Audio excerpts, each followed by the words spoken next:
আসসালামু আলাইকুম। আমি আপনাদের সম্মুখে আবার লেখা কবিতা পাঠ করছি।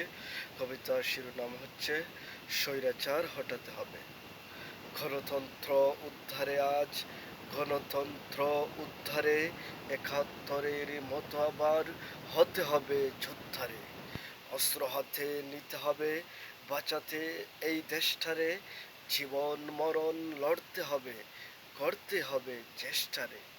হা করে ওই বাগড়া বসা খেতে চায়, দেশ খেতে চায় গিলে রে। ঘরে বাইরে শত্রু যত, সবাই তারা মিলে রে। স্বৈরাচার হটাতে হবে, ধরতে হবে মেশিন গান। তাজা গুণ ঝরাতে হবে, দিতে হবে লক্ষ্য প্রাণ। স্বৈরাচার হটাতে হবে, করতে হবে দৃঢ়পণ। রাজপথে সব নামতে হবে বাংলাদেশের জনগণ।